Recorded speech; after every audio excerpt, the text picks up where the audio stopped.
사람의 개인도 이 장점이 있으면 단점이 있게 마련이죠. 그러니까 이 완전 무결한 인간은 있을 수가 없을 겁니다.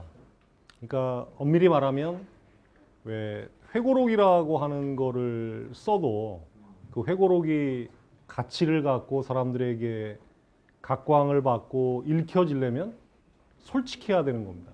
솔직하다라고 하는 얘기는 자기의 치부라든가 부끄러운 부분도 드러낼 필요가 있는 거죠. 물론 개인 자연인으로서의 회고록은 그럴 필요가 없을 수 있어요. 그런데 한 나라의 뭐 대통령이나 이 국가의 아주 상당한 고위직에 있는 사람이 회고록을 남기면 솔직하게 써야 그게 역사적으로 가치가 있습니다. 왜? 후세 사람들이 그걸 보고 뭔가 좋은 방향으로 반면교사로 삼을 수가 있으니까. 자, 왜 회고록 얘기를 꺼냈냐 하면 사실 이 조선왕조에서 아까 말씀드린 것처럼 그렇게 중요한 기록 문화라고 하는 것이 존재했었는데 그게 오늘 우리에게는 별로 제대로 계승이 안 된 겁니다. 뭐 저는 특정인을 늘 비하한다 하는 차원에서 얘기를 안 한다고 말씀을 드렸으니까 거듭 말씀드리죠. 왜 전에 전직 대통령이 대통령 회고록을 냈지만 솔직히 얘기해서 비웃음을 많이 샀어요. 여러분도 아마 동의하실지 모르겠습니다. 근데 왜 비웃음을 많이 샀냐 하면 자기가 했던 행동에 대해서 일반 사람들이 통념적으로 생각하는 거하고는 상당히 다른 평가를 스스로 내렸으니까. 실제 말로 난 다 잘했다. 과오가 하나도 없다. 그러면 그 회고록을 사람들이 읽질 않죠. 왜? 신뢰성이 안 가니까. 근데 미국 같은 데서 전직 대통령이 회고록을 낸다는 이 발표만 나오면 벌써 출판사들이 돈을 싸들고 덤벼들잖아요. 선인세로 뭐 500만 불, 1000만 불씩 갖다 주는 이유가 이 대통령 회고록이라고 하는 것이 갖는 이 사료 내지는 한 나라의 어떤 그 문화 속에서의 기록물로서의 의미가 굉장히 크기 때문이거든요. 근데 요새 왜 뭡니까 저기 그 징비록이라는 드라마를 하고 있지 않습니까? KBS에서. 근데 이 징비록은 유성룡이라는 사람의 회고록이란 말이에요. 근데 그게 400년 전에 쓴 회고록이 갑자기 지금도 사람들에게 인구의 회자가 되고 심지어는 드라마의 제목으로까지 등장하는 이유가 뭐냐? 이 징비록은 솔직하기 때문이에요. 이 영의정을 지낸 사람의 회고록이잖아요. 영의정은 뭡니까? 1인 지하 만인 지상이에요. 딱 한 사람 바로 미치고 만인의 위에 있으니까 요즘 한국 현대 헌법에 따르면 누구랑 같은 급입니까? 영의정이. 국무총리죠. 근데 여러분 국무총리 얘기만 나오면 벌써 하품이 나오지 않습니까? 근데 왜 유성룡의 회고록은 이렇게 지금도 주목을 받느냐? 이 사람이 솔직합니다. 뭐라고 썼냐면 이 징비록 서문에서 내가 한 나라의 재상으로서 임진왜란을 막아내지 못하고 이 전쟁을 빨리 끝내지 못한 죄는 죽어도 용서받을 수 없다. 나는 참여하는 마음으로 이 글을 일단 쓴다. 이렇게 써놨어요. 그럼 누가 봐도 이 사람은 진정성을 갖고 뭔가 후세 사람들에게 얘기를 하려고 하는구나. 그리고 이제 또 하나는 이 징비록의 장점이 뭐냐면 솔직하기도 하지만 상대를 상당히 객관적으로 씁니다. 그 임진왜란을 겪었으니까 일본에 대한 그 적개심이 하늘을 찌르는데 이 징비록에 보면 일본에 대한 적개심은 드러냈지만 일본 사람들에 대한 그 서술이 굉장히 객관적이에요. 우선 대표적인 게 걔들 조총이 상당히 훌륭한 무기여서 우리가 당해내기 어려웠다. 그 사실이잖아요. 또 하나는 엄밀히 말하면 일본군이 조선군보다 군기가 더 바짝 잡혀 있었다. 그래서 얘들은 지휘관이 돌격 앞으로 하면 무조건 앞으로 튀어나간다. 그 무기 좋고 군기 잡혀 있는 애들을 오합지졸인 우리가 어떻게 당해내겠는가. 그 우리가 뼈 아프게 반성해야 될 부분이다. 자, 이게 오히려 장기적으로 보면 그 나라에 도움이 되는 거예요. 다음에 또 그런 일이 당했을 때 우리가 똑같은 과오를 되풀이지 않으려면 우리 단점을 깨닫고 나서 솔직하게 이걸 인정해서 고치려고 하는 태도가 굉장히 중요한데 한국 현대 풍토에서 마찬가지지만 그 시대에도 일본에 대해서 섣불리 객관적으로 쓰면 저거 친일파니냐 이런 식으로 화살이 날라온단 말이에요. 그러니까 제가 왜 이 말씀을 드리냐, 바로 조선왕조의 단점도 우리가 솔직하게 까놓고 받아들여야 된다. 그래야 이게 반면교사가 돼서 우리가 뭔가 배울 게 있는 거지. 뭐 조선왕조는 무조건 훌륭했다. 영정조 대 르네상스가 있었다. 그럼 뭐가 설명이 안 되느냐? 왜 망했는지가 설명이 안 돼요. 왜 그렇게 잘 나가고 훌륭한 나라가 왜 망합니까? 망하는 데에는 분명히 망할 만한 이유가 있는 거고 중요한 거는 그 망하게 된 이유가 뭔가를 우리가 오늘의 관점에서 한번 세세하게 따져 들어가는 게 오히려 역사를 공부하는 목적일 수가 있다. 그래서 앞에서 말씀드린 것처럼 조선왕조는 아주 중세 왕조로서는 대단히 정교하고 체계적이고 잘 짜여진 왕조지만 이게 현실 속에서는 많은 난제 속에 있었다. 우선 이 중국과 일본의 압도적인 동화력하고 무력 사이에서 살아남기 위해서 고토할 수밖에 없었다. 우리가 엄밀히 말하면 중국이나 일본에 비해서는 분명히 상대적인 약소국이란 말이에요. 그러니까 약소국이 강대국 사이에서 끼어서 살아남으려고 했으니까 얼마나 고민도 많았고 어려움이 많았겠느냐. 그래서 이제 당시 조선시대 사람들도 얘기를 했지만 한반도 주변의 민족 형세가 북노남해, 북쪽에는 오랑캐가 있고 남쪽에는 왜구, 일본이 있다. 그리고 북쪽의 오랑캐를 보면 청나라라든가 몽골, 여진, 거란 이런 나라들 사이에서 또 일본 사이에서 어떻게 살아남을 거냐. 그리고 이제 조선시대 지식인들이 어떤 표현을 많이 썼냐면 한반도는 지정학적으로 볼 때 복배수적이다. 이런 말을 많이 썼어요. 여러분 복이라는 것은 배복자입니다. 복부 비만할 때 그 복자예요. 네? 그리고 이 배자는 등배자예요. 등. 그러니까 복부 비만 얘기 너무 감동적으로 들리시나 왜 그러시나요? 찔려. 자, 그러니까 배는 정면부를 가리키는 말이고 이 배는 등이잖아요. 그러니까 정면에도 적이 몰려오고 배후에서도 적이 몰려온다. 이게 이제 한반도의 지정학적 조건이죠. 자, 보십시오. 정면에 이 거대한 중국 대륙이 있고 배후에 일본 열도가 있으니까 어느 시대건 여기서 살아가는 사람들이나 정치인들은 이 정면부에서 몰려오는 중국 쪽으로부터의 압력을 어떻게 회피할 거냐. 또 동시에 이쪽에서 밀려오는 압력은 또 어떻게 회피할 거냐. 그러니 이 상대적인 약소국이 이 강대국 사이에 끼어 있다 보니까 외교나 이런 것이 이런 현실을 반영할 수밖에 없고 이게 굉장히 살아남기가 어려운 조건이죠. 지금도 마찬가지 아니지 않습니까? 세계에서 제일 세다고 하는 네 나라가 다 한반도 주변에 있잖아요. 미국은 원래부터 영향을 미쳤고 넘버1 미국, 넘버2 중국, 넘버3 일본, 거기 러시아. 그러니 이런 나라 하나를 놓고서 이 1, 2, 3, 4가 다 둘러싸고 있으니까 이 외교라고 하는 게 우리 생존을 위해서는 거의 절대적인 거죠. 근데 이거는 조선시대나 고려시대나 이때도 전혀 지금하고 다르지 않았다. 그러니까 이거를 잘 못했을 경우에 우리는 굉장히 피곤한 상태에 놓일 수밖에 없었다. 그래서 이제 조선왕조가 생존을 위해서 선택한 게 바로 4대라는 겁니다. 4대. 아까 우리 배 대표님이 뭐 4대주의라는 말씀을 하셨는데 4대하고 4대주의는 달라요. 어떤 게 훨씬 부정적입니까? 4대주의가 부정적이에요. 이 4대라는 말은 쉽게 얘기하면 큰 나라를 섬긴다라는 뜻입니다. 그래서 원래 이 말은 어디서 나온 말이냐면 이 중국 고전에 이런 말이 나오거든요. 자소사대란 말이 나옵니다. 이 자소사대란 말에서 자소는 떼어버리고 이 말만 우리가 사용하는 거예요. 자, 그럼 사대는 큰 나라를 섬긴다라는 뜻입니다.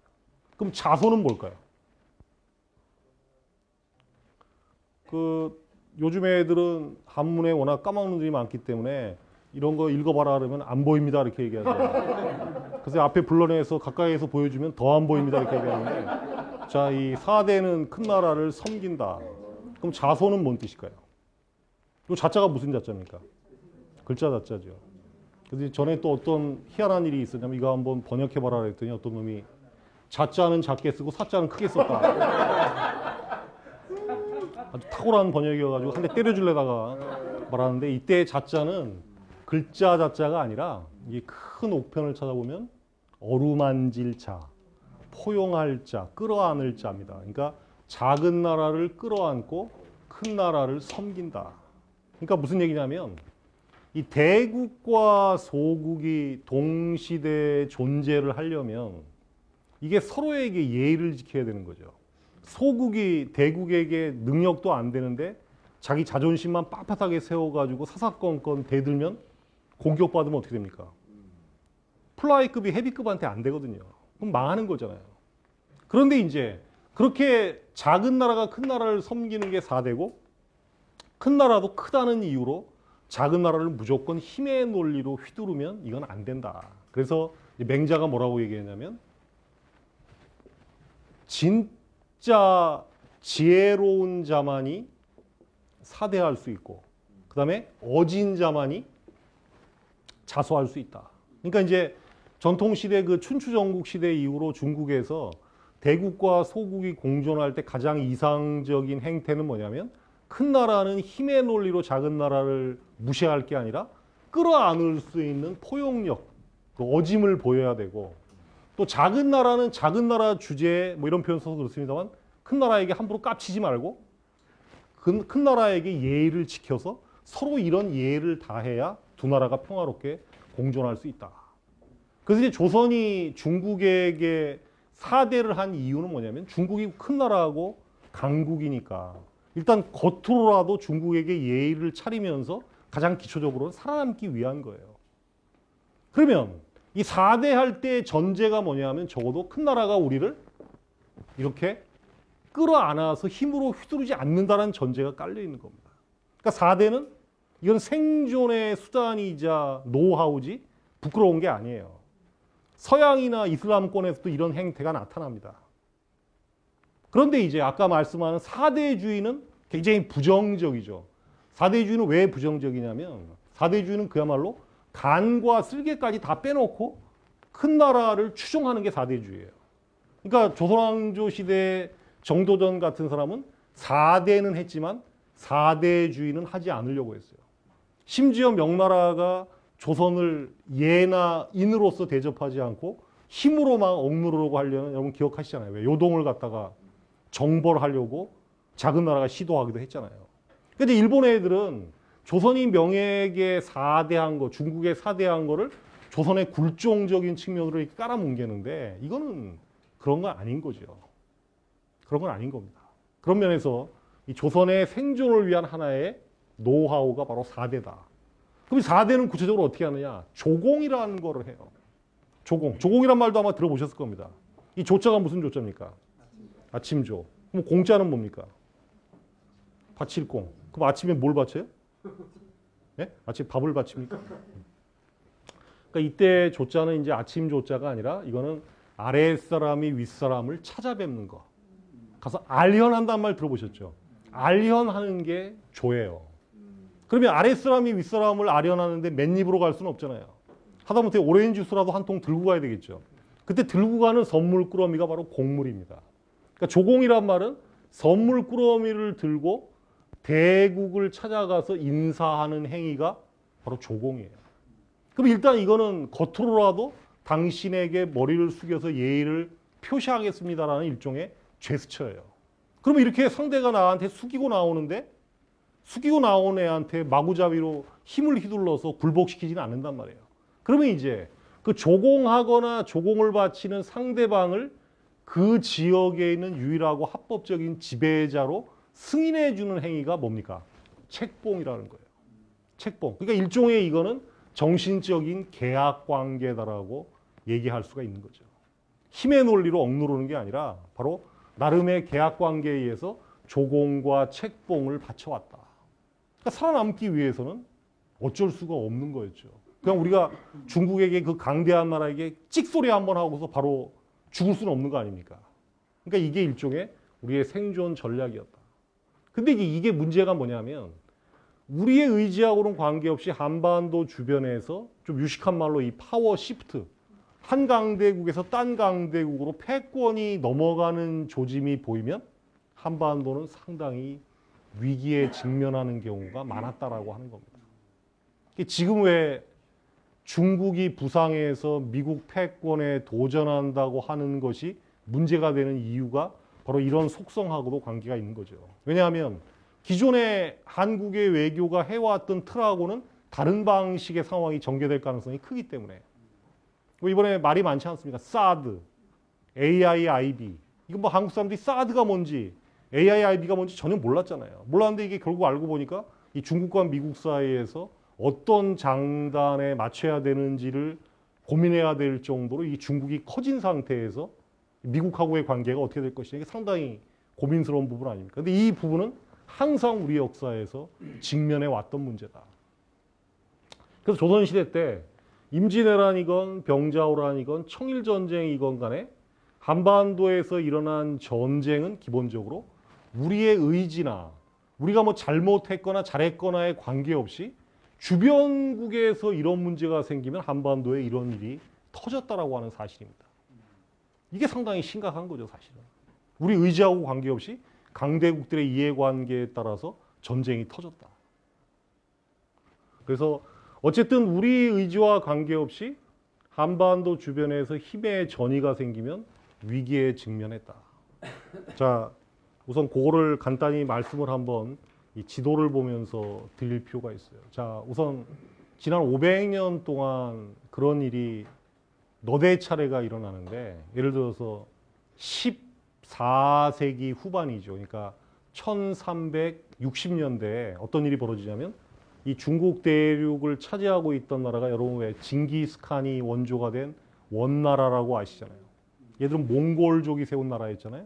이 몽골족이 1279년부터 1368년까지 이 중국 대륙을 지배했어요. 그리고 고려가 왜 그 나라의 부마국이었잖아요.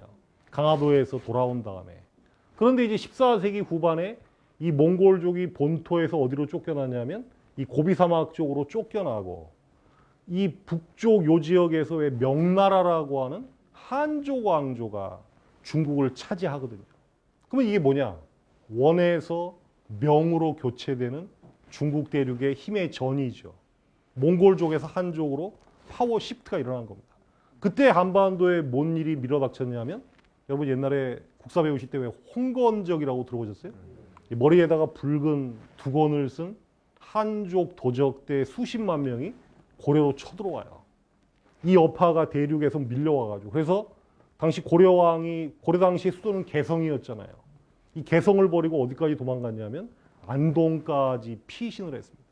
그리고 홍건적이 개성을 수개월간 점령을 해요. 어떤 일이 벌어졌냐? 고려사란 책에 보면 홍건적은 거칠고 난폭했다. 저항하는 남자 여자는 무조건 불에 태워 죽인다. 그리고 어떤 기록이 나오느냐? 심지어 임산부의 젖가슴을 구워 먹는 놈도 있다. 라고 하는 얘기가 나올 정도로 이 끔찍한 재앙이 닥칩니다. 근데 이제 이 홍건적을 그러면 누가 몰아내느냐? 여러분 왜 최영하고 이성계라는 무장이 중심이 돼서 이 홍건적을 몰아내요. 그러면 국군이 엉망인 상태에서 최영하고 이성계가 거느리는 군대는 그러면 국군이 아니면 뭐겠습니까? 사병적 성격이 굉장히 강한 자기 세력이잖아요. 그러면 당연히 이 고려 말의 혼란스러운 정치판에서 누가 향후 권력을 놓고 다툴 수밖에 없냐면 최영하고 이성계가 최후의 대결을 벌일 수밖에 없죠. 근데 거기서 누가 이깁니까? 이성계가 왜 위화도 해군이라고 들어보셨잖아요. 그 이후로 고려를 4년 뒤에 무너뜨리고 여기에 세운 나라가 조선이었잖아요. 그러면 우리가 어떤 생각을 할 수 있냐면 대륙에서의 원과 명의 패권 교체는 홍건적의 침략이라는 전쟁을 한반도로 몰아왔고 그 홍건적을 물리치는 과정에서 최영과 이성계가 떠올라서 최후의 대결을 벌인 다음에 고려에서 조선으로 왕조가 교체됐다. 그럼 이 얘기는 결국 한반도의 왕조 교체와 이 중국 대륙의 파워 변화하고는 뗄래야 뗄 수 없는 상관관계를 가지고 있다. 이렇게 얘기할 수가 있는 겁니다. 근데 이제 우리가 역사 교육에서 그동안 소홀히 했거나 간과했던 것 중에 하나가 뭐냐면 홍건적 얘기가 분명히 중학교나 고등학교 역사 교과서에 나옵니다. 나오는데 그 서술의 최대 맹점이 뭐냐면 얘들이 쳐들어왔다라고 하는 얘기는 써놨는데 왜 쳐들어왔는지 원인 설명을 안 해놓고 있어요. 역사에서 제일 중요한 게 사실은 원인을 설명해 줘야 되거든요. 왜 이런 일이 벌어졌는지. 그러니까 이제 원인을 설명 안 해놓으니까 좀 극단적으로 얘기하면 이 중학생이나 고등학생 중에 좀 공부 안 하는 애들 어떻게 생각할 가능성이 크냐. 아, 홍건적은 원래 침략 전문 집단인가 보다. 얘들은 원래 침략만 일삼는 집단인가 보다. 이렇게 생각할 가능성이 굉장히 커요. 자, 그래서 이제 14세기 후반에 그런 일이 벌어졌고 조선이 건국된 다음에는 당연히 어느 쪽으로 손을 내밀겠어요. 여기에 신흥왕조로 등장한 철저하게 명나라 중심의 외교 정책을 폈던 거고 그게 성과를 보니까 15세기가 되면 이 대륙에서 밀려오는 압박이 거의 사라져요. 이 조선 쪽으로 밀려오는 중국의 압박이. 그러니까 내부 문제에만 매달려도 바깥 걱정이 없잖아요. 그러니까 좀 심하게 말하면 세종이 그렇게 빛나는 문화유산을 창출하고 세종대 전성기가 마련될 수 있었던 이유는 외압이 사라지니까 내치에만 몰두할 수 있는 가능성이 열렸기 때문이다. 그러니까 우리 역사라는 거는 이 외적인 변수를 배제하면 설명이 사실은 잘 안 됩니다. 그러니까 아까 얘기한 것처럼 타율성에게만 매달리는 것도 안 되지만 타율성을 무시할 수도 없는 거예요. 지금도 사실 일본이 기침하면 한국은 독감에 걸리고, 그렇죠? 뭐 미국이 기침하면 한국은 폐렴에 걸리는 이런 중충구도로 돼 있는 구도 속에 있는 것처럼 우리 역사에서 대외 변수는 굉장히 중요하다. 또 임진왜란은 왜 일어나냐? 일본이 조선을 쳐들어온 게 임진왜란인데 사실은 여러분 공부할 때 들으셨잖아요. 일본이 조선을 먼저 칠라 그랬습니까? 어디를 정복하려고 했습니까? 히데요시가 조선을 치면서 명나라를 정복할 때니까 니들이 뭘 빌려달라? 길을 빌려달라. 그래서 조선이 그걸 거부했다가 먼저 외란을 당한 거거든요. 그러면 16세기 후반, 그러니까 정확히 1560년대 이후로 일본이 명나라를 정복하겠다고 이렇게 들고 나올 수 있었던 거는 엄밀히 말하면 일본의 군사력이나 전반적인 국력이 엄청 커져서 명에게 도전하는 상황이 빚어진 거죠. 그러니까 상대적으로 명은 쇠퇴하는데 일본은 떠오르고 있다 보니까 이 명 쇠퇴하는 명 중심의 국가 구도로 짜여져 있던 조선이 바로 위기에 처하는 거죠. 지금도 심하게 말하면 우리가 지금 해방 이후에 철저하게 국가 구도가 어디에 짜여져 맞춰져 있습니까? 미국 중심의 구도로 짜여져 있는데 갑자기 중국이 미국에 비견될 정도로 세지게 되면 기존 구도를 계속 유지하는 게 힘들어지는 거예요. 그래서 임진왜란도 그래서 일어나는 거고. 그다음에 병자호란은 뭐냐? 자, 일본이 조선을 침략하면서 명나라를 정복한다고 떠들었잖아요. 그럼 명나라 입장에서도 임진왜란이라는 전쟁에 대해서 굉장히 예민하게 주시할 수밖에 없어요. 왜? 만약에 일본이 조선을 점령해버리면 일본군이 보나마나 압록강을 건너서 이렇게 북경으로 몰려올 거예요. 근데 여러분 많이 가보셨겠지만 이 압록강에서 북경까지 이르는 이 지역을 남만주라고 하는데 이 남만주 지역은 산이 없어요. 끝없이 펼쳐진 평원지대입니다. 수수바다니면. 그러니 일본군 수십만 명이 이 평원지대로 들어와 버리면 명나라가 그것을 방어하는 게 여간 힘든 일이 아니에요. 그럼 명나라 입장에서 어떤 선택을 하느냐. 어차피 일본 애들이 우리를 공격하는 게 최종 타겟이라고 한다면 조선에 나가서 일본하고 싸우는 게 명나라 입장에서 훨씬 유리할 수가 있다는 얘기입니다. 왜? 우선 자기 나라 땅을 전쟁터로 안 만들잖아요. 두 번째는 한반도는 작은 데다가 전 국토의 7할 이상이 산악지역이니까 조선에서 싸우는 게 훨씬 유리할 수가 있어요.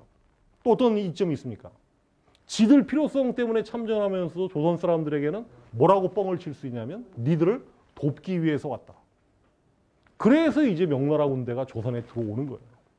근데 명나라 군대가 조선에 와서 싸우는 동안에 갑자기 어떤 일이 벌어지느냐. 이 지역, 이 북부 만주 지역에서 여러분 누르하치라고 들어보셨잖아요. 만주 세력이 확 커지면서 얘들이 이제 임진왜란 끝나고 나면 뭐가 되느냐. 청나라가 되는 거예요. 그러면 임진왜란 끝나고 조선에서 일본군은 물러갔는데 이번에 다시 어떤 구도가 되냐. 여기에 있는 명나라, 여기에는 새로 떠오르는 청나라 사이에 조선이 다시 낀 겁니다. 그럼 이제 조선은 다시 청이냐 명이냐의 선택을 강요받게 되는데 조선 사람들은 죽었다 깨나도 청은 선택할 수가 없어요. 왜? 어릴 때부터 얘들은 뭐라고 배웠어요? 오랑캐, 금수만도 못한 놈들. 이렇게 배웠으니까 명편을 들 수밖에 없잖아요. 그러니까 얘들이 조선을 친 게 뭐였습니까? 병자호란이에요. 그러니까 모든 구도가 조선에 의지하고는 관계없이 이 주변 강대국의 역학관계 변화에 의해서 일어납니다. 그 다음에 이제 청일전쟁은 또 조선에서 왜 일어나냐. 여러분 왜 여기서 아편전쟁이라는 게 19세기에 터지잖아요. 근데 아편전쟁에서 일본이 굉장한 충격을 받아요. 아, 청나라가 아편전쟁에서 영국에게 깨지는 거 보니까 별거 아니구나. 그래갖고 이제 지금 그 아베 신조 같은 친구들의 그 조상벌에 해당하는 자들이 이상한 생각을 해요. 우리 일본도 청나라에게 언젠가 한 번은 저런 쾌감을 맛볼 수 있지 않을까. 뭘 하면? 군사력을 잘 키워서 근대적 군비를 완성을 하면. 그래서 이제 아편 전쟁 이후에 일본 애들이 영국하고 이 독일, 당시 프로이센이라고 불렀죠. 걔들을 롤 모델로 삼아가지고 열심히 벤치마킹을 한 결과가 1894년에 일본하고 청나라가 붙는 청일 전쟁이 터지잖아요. 청일 전쟁에서 누가 이깁니까? 일본이 이기잖아요. 이거는 영국이 청나라를 이긴 것보다 훨씬 쇼킹한 사건인데 우리 입장에서 청일 전쟁이 더 쇼킹한 건 뭐냐면 그 청일 전쟁조차 어디서 시작됐느냐? 충청도 아산 앞바다에서 시작이 됩니다. 그래서 성환, 평택을 거쳐서 서울, 평양을 거쳐서 이게 만주로 확산돼요. 그러니까 청일 전쟁도 조선을 그냥 지나가질 않았단 말입니다. 그래서 일본이 조선에서 청나라 세력을 몰아내고 나서 마지막으로 이제 조선을 누가 가질 거냐를 놓고 일본이랑 러시아랑 마지막으로 붙은 게 뭐였어요? 러일 전쟁. 그러니까 한반도 주변에서 큰 전쟁의 속성은 전부 우리 의지하고는 관계없이 강대국들의 이 파워 시프트가 벌어지면 백발백중 이런 일이 벌어진다. 그러니까 제가 요새 이런 강연을 좀 하고 돌아다니는데 제일 강조하는 게 그거죠. 지금 미중 관계가 지금이야 전 세계적 구도에서 놓고 보면 미국과 중국이 협조해야 될 사안이 굉장히 많아요. 대립보다는.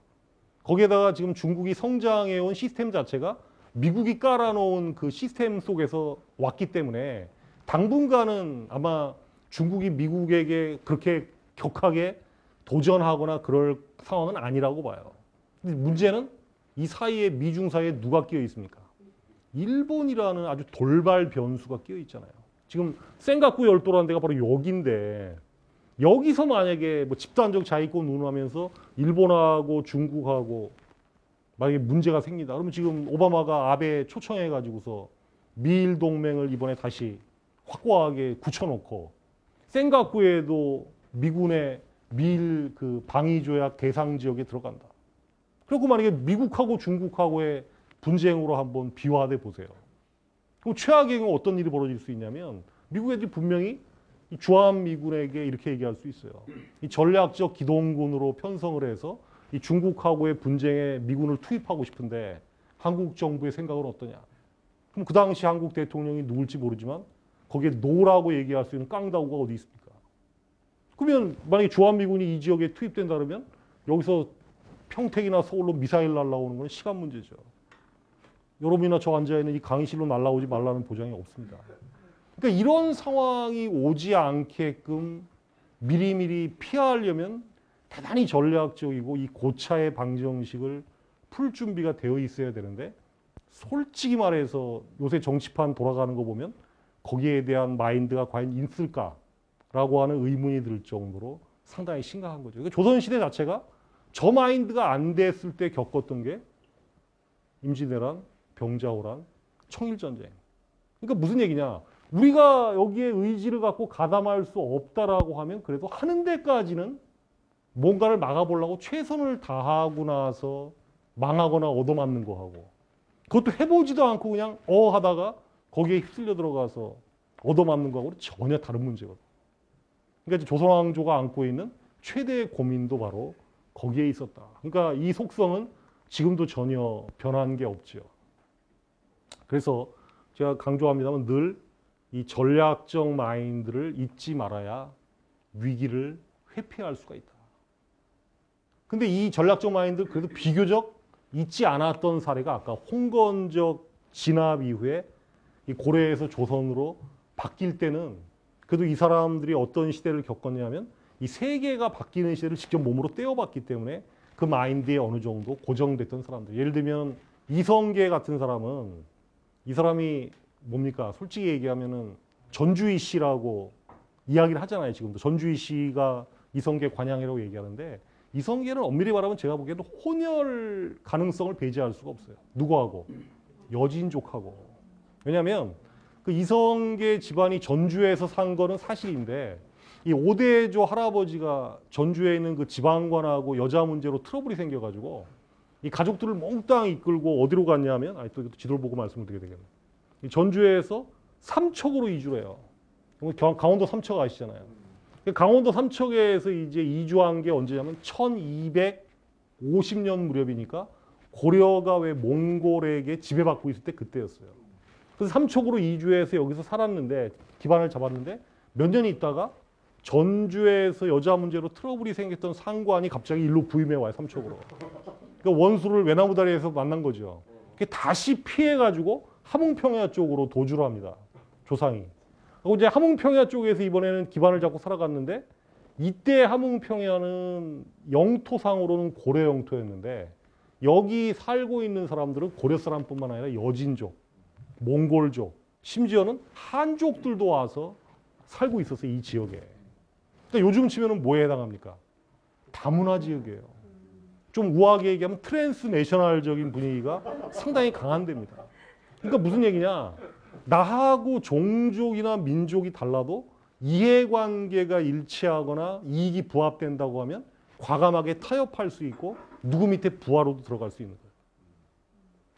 그런데 이제 이 함흥평야지대로 이주했던 이성계 4대조의 경우는 이번에는 누구한테 텃세를 받았냐면 주변 여진족들한테 텃세를 받은 거예요. 그래서 다시 어디로 이주하느냐? 이 북쪽으로 가요. 그러니까 이성계 집안은 엄청난 디아스포라죠. 전주, 삼척, 함흥, 두만강, 만주까지. 그러니까 이런 디아스포라 과정에서 이 사람들이 가졌던 마인드는 쉽게 얘기하면 한 나라의 바운더리 내에 속하는 게 아니에요. 그러니까 여진족하고도 손잡을 수 있고 몽골족하고도 제휴할 수 있는 겁니다. 그러니까 나중에 이성계가 고려 말에 두각을 나타내는 이유 중에 하나는 그 부하들 중에 상당수가 전투력이 무지하게 센, 말 잘 타고 활 잘 쏘는 여진족. 여러분 왜 퉁두란이라고 들어보셨잖아요. 이게 이성계인데 이 친구가 더 퉁두란입니다. 여진족 추장이죠. 근데 이성계하고 나중에 의형제가 되잖아요. 그래서 왜 용비어천가라고 들어보셨죠? 거기 보면은 왜 이성계를 띄우기 위한 이제 보조 그 인물로 등장을 많이 합니다. 저기 한 40m 전방에 어떤 아낙네가 물동이를 딱 이고 가요. 그랬더니 이지란이가 화살 하나 뽑아가지고 물동이를 팍 쏩니다. 근데 이제 물동이에 구멍이 뚫려가지고 거기서 물이 졸졸 새죠. 그랬더니 이성계가 화살촉에다가 솜을 발라가지고서 빵 쐈더니 그 구멍에 가서 명중을 해서 흘러내리는 물을 막았다. 누가 더 신궁인가? 뭐 이래가면서 이제 이성계를 띄우는 그런 존재로 등장을 하는데 이 인물이 조선 초에 상당히 높은 벼슬을 해요.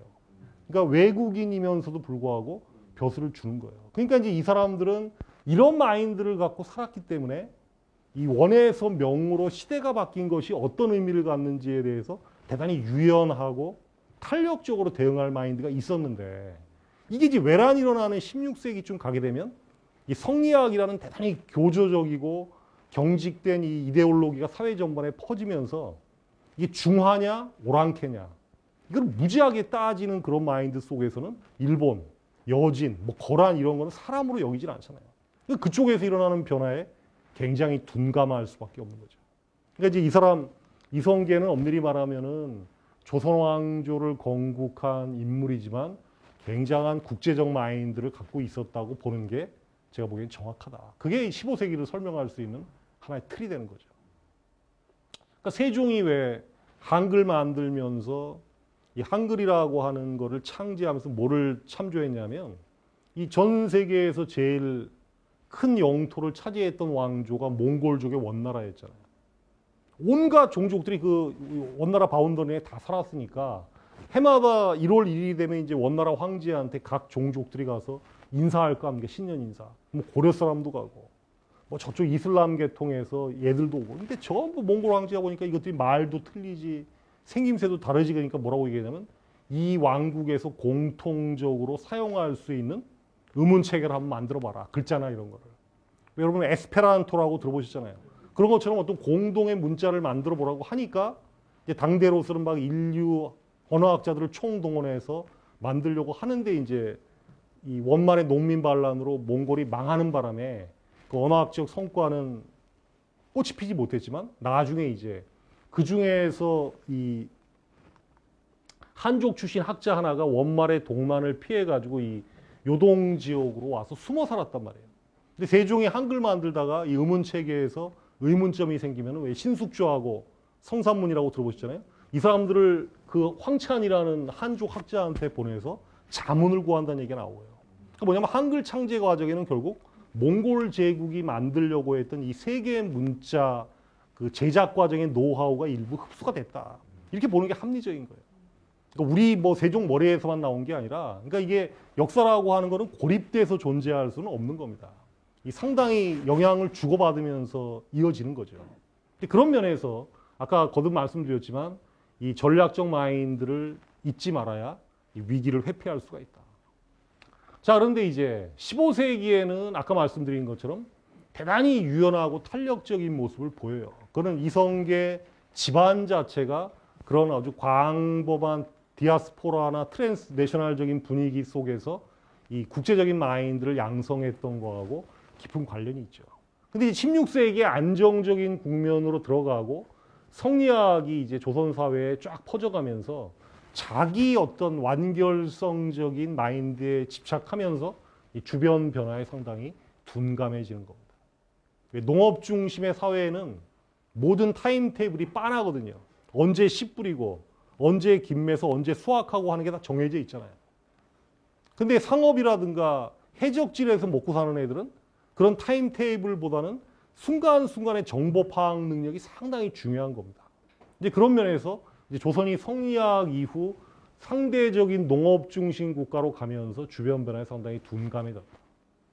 그 이제 16세기에 가면 또 신분제가 고정이 돼요. 여러분이 잘 아시는 뭐 양반, 중인, 상놈, 노비 이런 걸로 신분이 딱 고정되니까 이게 신분이 어느 정도 개방적일 때는 이 올라가려고 하는 어떤 이 활력이라든가 탄력성이 느껴지는데 이게 이제 고정되고 또 국가가 어떤 부과하는 역, 각종 의무나 세금 같은 것들이 전부 양반을 제외한 상놈들에게만 집중되니까 이게 사회의 기득권층인 양반이 완전히 의무에서는 배제되고 권력만 향유하게 되는 사회는 민간의 활력이 잠식될 수밖에 없습니다. 그리고 이제 농업 중심에만 깊이 빠져들게 되면 상공업이나 무역을 말업이라고 해요. 말업. 이 말자가 무슨 말자입니까? 끝말자. 그러니까 하다 못해서 할 게 없을 때 마지막으로 하는 직업이 상업이라고 하는 거예요. 근데 이런 마인드 갖고는 부창출이 안 되죠. 농업 영토도 좁은 나라, 그리고 전 국토의 7할 이상이 농업인 나라에서 이게 농토를 획기적으로 늘리는 뭔가 조처가 나오지 않는 부를 획득할 가능성이 별로 없는 겁니다. 그러니까 이제 분배 논리는 굉장히 발전할 수밖에 없는 그런 구조를 갖는 거죠. 이 농업 중심의 상공업과 무역을 말업으로 치부하면서부터. 그다음에 또 하나는 아까 말씀드린 것처럼 이 15세기에는 이제 3사가 왜 권력자를 견제하고 상대방으로 하여금 부패나 독주를 막는 데 대단히 중요한 역할을 하지만 이게 사람 속성이 때에 따라서 이게 너무 지나치게 되면 어떻게 됩니까? 비판을 위한 비판이 될 가능성이 상당히 크거든요. 그러면 대안 제시 없이 비판을 위한 비판으로 이게 치부되게 되면 아무래도 감정이 거기에 개재될 수밖에 없어요. 그럼 이제 이게 심화되면 뭘로 가느냐? 당쟁이라는 걸로 갈 가능성이 큽니다. 그래서 좋게 얘기하면 붕당 정치라고 얘기할 수 있지만 당파끼리의 쟁투가 갖는 그림자를 또 무시할 수가 없거든요. 왜? 비판은 쉽습니다, 여러분. 비판은 상대방을 막 쪼아대면 되는데 건설은 굉장히 어려운 거죠. 건설은 고도의 노하우가 있어야 되고 경험이 있어야 되고 자기 나름의 뭔가 확실한 뭔가가 있어야 되는데 이 조선의 사대부들 중에 상당수는 이 비판의 달콤함에 빠져서 치고 빠지기에 빠졌던 경우를 배제할 수가 없어요. 그러니까 비판하기는 쉬운데 대안을 제시를 못하게 되면 이건 이제 상당한 위기를 부를 가능성이 큰 거죠. 그래서 견제를 통한 부패 방지의 긍정적 기능이 있었는가 하면 이게 동시에 망국의 원인으로 치부될 정도로 나중에는 문제가 되는 경우. 왜 지난번에 강화도 가서 보셨지만 그 왕 자리에 앉힐 인물을 하필이면 제일 찌질한 왕손 중에서 왜 선택을 하려고 했을까? 그는 자기 권력을 천년만년 유지하기 위한 일종의 아주 고도의 메커니즘이라고 볼 수가 있는 거죠. 또 성리학이 불교나 이런 거에 비해서는 훨씬 합리적이고 나은 이념 체계지만 이것도 역시 양면성이 있어요. 어떤 양면성이 있느냐? 진전된 정치 이념으로 발전의 도구가 되긴 하지만 여기에 너무 매달리게 되면 항상 도그마가 될 가능성이 커진다. 즉 경직은 항상 문제가 되는 거죠. 그런 면에서 이 조선왕조가 갖는 여러 요소들의 어떤 양면성, 그걸 우리가 한번 깊이 생각을 해볼 필요가 있다.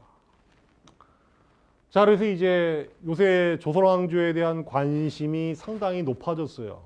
그 대표적인 예가 사극에 대한 열광. 그걸 통해서 알 수 있습니다. 여러분, 사극 열광의 가장 대표적인 예가 작년에 개봉됐던 뭐였습니까? 바로 명량이라는 영화를 장장 1850만 명이 봤다라고 하는데 그 확실한 모습이 보이죠. 그 다음에 왜 광해 왕이 된 남자 1350만. 같은 뭐 사극했다 하면 그냥 몇백만씩 사람들이 보는데 이건 그만큼 관심이 있다는 얘기입니다. 근데 문제는 그런 관심이 잘못 오도되면 너무 지나치게 일방적으로 갈 수가 있다. 조선도 저는 균형 감각을 가지고 긍정적인 측면하고 부정적인 측면을 동시에 보면서 합리적으로 설명을 하려고 해야 된다. 그러니까 대표적인 예가 뭐냐면 요즘 왜 영종조대를 상당히 긍정을 해요.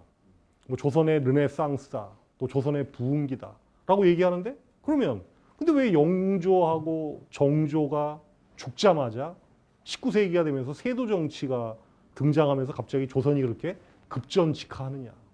이거는 영종조대를 긍정적으로만 설명해서는 해답이 안 나오죠. 뭔가 그 긍정적으로 보이는 영종조대에 나중에 엄청난 위기를 야기할 만한 요소가 숨어 있다라고 보는 게 더 합리적인 판단일 수가 있습니다. 그런 면에서 우리가 조선왕조 역사를 돌아보면서 오늘날 진정한 문화적 르네상스를 추구한다고 하면 저는 분리해서 생각해야 된다. 이 조선왕조가 남긴 유산 가운데 긍정적인 전통들은 잘 계승해서 자기 개성으로 확립할 필요가 있다. 아까 말씀드린 것처럼 사관을 중시한다든지 기록을 무지하게 중시한다든지 언관들에게 막강한 권한을 줘서 비판과 견제를 활성화한다든지 이런 것들은 전 세계 동시대의 어떤 나라와 비교해도 우리가 충분히 자랑할 만한 그런 전통입니다. 그런데 부정적 인습이란 뭐냐? 상놈들에게만 모든 국가의 부담을 지운 거. 대표적인 예가 양반이 군역을 안 졌잖아요. 군대에 안 간 거 아닙니까? 그러면 한 나라에서 가장 혜택을 받고 그 사회의 지배층이라고 할 수 있고 권력과 부와 권리를 다 누리는데 이런 사람들이 군역을 안 지고 그 군역을 상놈들에게만 지우면 사회적으로 어떤 인식이 형성되냐? 군역은 곧 천역이다. 이거는 진짜 아무것도 없고 사회의 무지렁이들을 하는 것이다 라고 하면 이 국방력이 강화될 수가 없어요. 백날 딴 나라한테 밀리게 되는 거죠. 이런 걸 오늘까지 우리가 계승할 수는 없는 겁니다. 이건 사실대로 잘못된 거다라고 명백하게 지적을 해야 되고 성리학에만 푹 빠졌던 거, 또 당쟁이 비판을 위한 비판으로 흘렀던 거 이런 거에 대해서는 부정적인 인습으로 인식을 해서 과감하게 타파를 해야 여기서 이제 개방적 사고가 추구가 된다. 그래서 이제 이 두 가지 태도를 합치면 어떤 결론이 나오느냐. 결국 옛 것을 계승을 하되 그냥 계승하는 게 아니라 새로움을 창조해야 된다. 이거를 좀 유식한 말로 법고창신이라고 얘기합니다. 옛날 거를 본받되 새로운 거를 창조한다. 그 모방에서 창조가 나온다 이런 말씀은 들어보셨잖아요. 근데 모방할 대상이 충분하게 많이 있는 것도 굉장히 중요한 겁니다. 그 뭐 제가 그 전문가는 아니지만 한 몇 년 전, 10년이 넘었는데 이 대구라는 도시가 한때는 섬유공업으로 상당히 그 동네에서 잘 나갔다가 이게 이제 섬유 산업이 사양 산업이 되니까 대구 경제도 침체했다 뭐 이런 얘기가 나와서 뭐 대구의 뭐 시나 이쪽에서 뭘 얘기를 했냐면 밀라노 프로젝트라는 거를 했어요. 그러니까 이제 대구를 어떤 패션 산업에 다시 새로운 메카로 이제 끌어들여서 뭐 고용이라든가 전반적인 그 경제 상태를 끌어올리겠다고 하는 거였는데 근데 결국 그거는 실패했죠. 그래서 이제 그 제가 다큐를 하나 본 적이 있는데 이제 대구에서 뭔가 노하우를 배우려는 사람들이 진짜 밀라노를 방문을 한 겁니다. 그 이태리 북부의 밀라노를 간 거예요. 그때 이제 그 밀라노의 그 패션 이 업체들을 쭉 돌아가는데 거기서 아주 인상적이었던 게 뭐냐면 이 14세기, 15세기부터 그 패션 산업을 하는 공장에서 보관되어 온 카탈로그 있지 않습니까? 그게 지금도 보관이 돼 있는 거예요. 그러니까 예를 들면 우리가 왜 벽지 그 뭐 구하러 갈 때 보면 벽지 다 보는 게 아니라 그 벽지 카탈로그 보고서 이거 문양 좋네, 색깔 어떠네 하는데 그게 다 문양 그 섬유 문양이 다 있으니까 디자이너들이 하는 게 뭐냐면 하루 종일 앉아갖고 그 넘겨보면서 그거랑 조금 비슷하거나 다른 모양으로 만드는 그런 노하우 작업을 하고 있는 거니까 베끼는 거죠. 근데 그게 단순히 베끼는 게 아니라 창조적으로 베끼는 게 될 수가 있다. 그런 면에서 이제 조선시대든 어느 시대든 그 역사를 볼 때는 이 긍정적 전통과 부정적 인습을 분리해서 우리가 계승할 필요가 있다. 그러면 지금 이제 적어도 한국이 어쨌든 지금 뭐 어렵다 해도 과거에 비해서는 상당한 정도의 경제적 성장을 해서 세계에서 뭐 12번째 가는 중견 국가가 됐으니까 여기에 이걸 통해서 창출된 어떤 문화적 힘만 구축을 한다라고 하면 진짜 말로만 동아시아의 어떤 정치 군사적 균형자가 아니라 이 문화적인 측면에서 진정하게 이 균형자 역할을 할 수 있는 나라로 거듭날 수 있지 않을까. 이거 이제 하나의 어떤 그 아이디어나 비전이 이 조선시대 역사에 숨어 있는 게 아닌가. 이런 생각을 여러분들이 한 번은 해보시는 게 좋지 않을까. 이런 생각을 했습니다. 그래서 그냥 그 15세기부터 19세기까지 조선의 흐름을 이 한국사 전체의 흐름에서 한번 개관을 했는데 뭐 다소 거칠고 그런 면이 있지만 이 조선 역사는 결론적으로 말씀드리면 한국사 전체의 흐름에서 보면 분명히 발전한 역사고 우리가 계승해야 되거나 이 타파해야 될 긍정 부정의 요소들을 동시에 갖고 있다. 이런 눈으로 보는 게 중요하다.